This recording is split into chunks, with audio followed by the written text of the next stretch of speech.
Right now, an off-script, Metro fast approaching its breaking point when it comes to finances. Riders leaving the system, down 12% over this time last year. And the boss, GM Paul Wiedefeld, is having trouble making ends meet. By the end of June, Metro will be facing a $125 million revenue shortfall. Tonight, in our real-time poll, we want to know who you think should shoulder the costs for making up Metro's budget shortfall. You, the rider, local governments, or the federal government. Now, to vote, go to the WUSA9.com/vote on your cell phone or tablet. You can also find a link on our app. We're going to reveal the results at the end of this off-script broadcast. Jack Evans, you know this face. He's been around forever. Metro's board chairman, the council member from D.C.'s Ward 2. Jack, thanks for joining us Bruce, again. Great. Really Glad to be here appreciate again. Thank you. How bad is it? How much money does Metro need right now, and then how much will they need in the immediate future? Bruce, it couldn't be a worse situation. But again, I want to alert everybody to the fact that I've been saying this for the last year. I became board chairman a year ago, was just elected. I gave you three numbers back then, right? 318, 2.5. Everybody memorized them. $300 million, the shortfall that we are facing in this fiscal year's budget we're preparing now. It's 290. $18 billion. That's the amount of capital dollars I need to fix this system over the next 10 years. And we don't have it.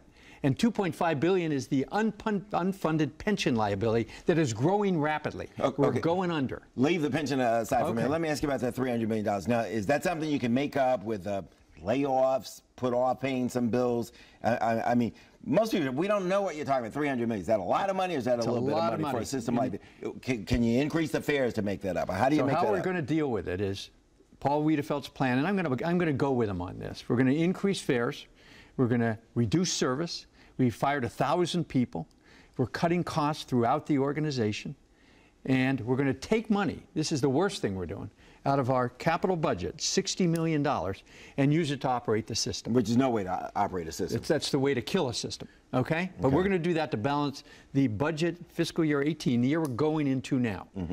Beyond that, there isn't any money to run this system because we can't cut fares next year, cut service next year, raise fares next year, steal from the capital budget next year. So either the three jurisdictions, D.C., Maryland, and Virginia, come up with a huge amount of extra money, or the federal government comes up with $300 million to operate this system. And again, new ridership can't help you. Ridership is heading down. Yeah, well, it's heading down in part because all the repairs and the stops and starts and that sort of thing. So I'm saying if all those people come back, that's still not enough. They're not coming back. And even if they come back, they're still not going to come back next year because next year the service isn't going to be a whole lot better than it is this year. And people don't ride Metro, not just because it's not safe or any of that kind of, it's too expensive. They want it to be reliable.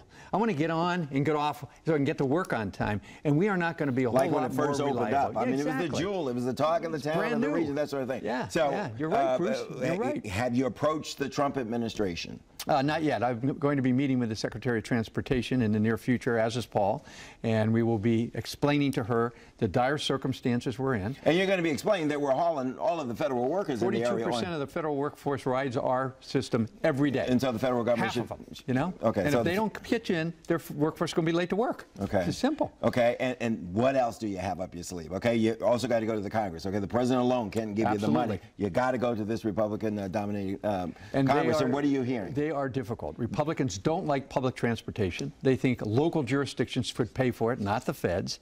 And they are not willing to step up. And most of what I hear... It's also heavily unionized. You know, unions tend to vote Democrat. There's some politics involved there, too. Yeah, even the legislation that's being kicked around is saying, well, you got to get rid of binding arbitration. And we can do, but, you know, I just want to say all this. It gets to be a sideshow.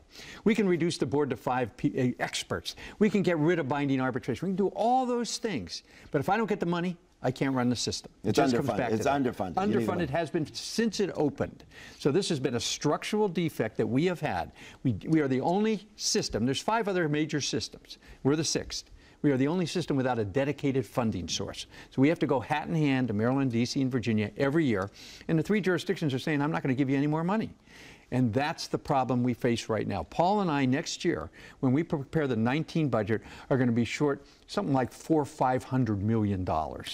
Is it possible we could end up with just a small metro system that's shuttling tourists from, you know, the various spots around the National Mall? What I'm worried about, this is my worry as a district resident. The subway system wasn't designed as a subway system. It was designed as a commuter rail system. They call it the Great Society subway. It was, you were here. Yeah. It meant to bring people in and out of the city. Right. What I'm worried, if we don't get the money, you're going to end up with a system that runs Monday to Friday, 7 to 7. And that would be a disaster for the District of Columbia, because now we rely on this thing as a subway system. Sure. And so that's what I say. And all of that commercial development that's been spawned by the Metro billions system. of dollars Yeah. of commercial development. And when Metro was designed, they should have built in a fund that if you got a benefit from being at a stop, you got money. Yeah. And they didn't do it. Got it. So, but Bruce, it comes back to this. Yeah, I'm so glad you're doing this tonight. If we're doing this from a year, the game is over a year from now. Right. So, but how do I get the attention of the region? I've gone around for a year. I've said crazy things. I've made threats. I've screamed at members of Congress, and still no reaction. Right. What is it we're doing that I can't get people's attention? We'll get back to you, Jack. If you hear from the transportation director, you get back to us. All right, I will. Thanks for coming in again. All right.